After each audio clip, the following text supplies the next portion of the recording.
ಪತ್ನಿಯನ್ನ ನೋಡ್ತಾ ಇದ್ದಂತೆ ಅಪ್ಪಿಕೊಂಡು ಮುತ್ತಿಟ್ಟಿದ್ದಾರೆ ದರ್ಶನ್. ವಿಜಯಲಕ್ಷ್ಮಿ ಮತ್ತು ಮಗ ವಿನೀಶ್ ಕಂಡು ದರ್ಶನ್ ಕಣ್ಣೀರ್ ಹಾಕಿದ್ದಾರೆ.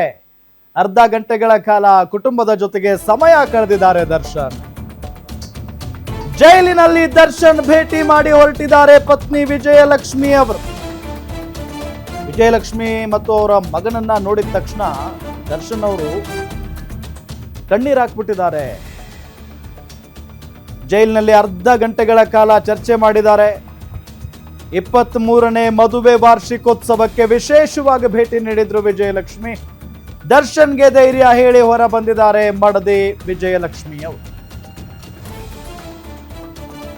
ಕಳೆದ ವರ್ಷ ಜಾಮೀನು ಸಿಕ್ಕಿತ್ತು, ಹೊರಗಡೆ ಬಂದಿದ್ರು, ಮಸ್ತಾಗಿ ಎಂಜಾಯ್ ಮಾಡಿದ್ರು ಪತ್ನಿ ಮತ್ತು ಮಗುನ ಜೊತೆಗೆ.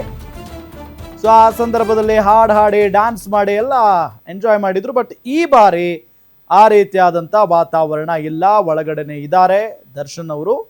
ಎಸ್, ಈ ದೃಶ್ಯ ನಿಮಗೆ ತೋರಿಸ್ತಾ ಇದ್ದೀವಲ್ಲ, ಮಗ ವಿನೇಶ್ ಇದ್ದಾರೆ, ಪತ್ನಿ ವಿಜಯಲಕ್ಷ್ಮಿ ಅವರಿದ್ದಾರೆ.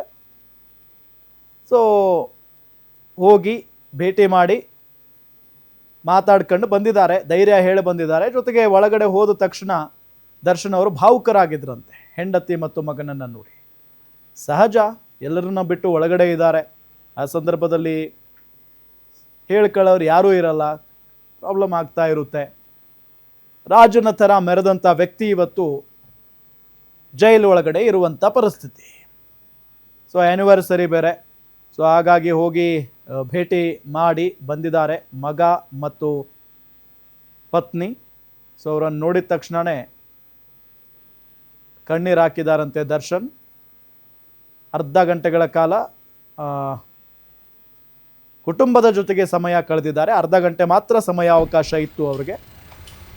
ಸೊ ಈಗ ಮಾತುಕತೆ ಎಲ್ಲ ನಡೆಸಿ ಧೈರ್ಯ ತುಂಬಿ ಅಲ್ಲಿಂದ ವಿಜಯಲಕ್ಷ್ಮಿ ಅವರು ಹೊರಟಿದ್ದಾರೆ.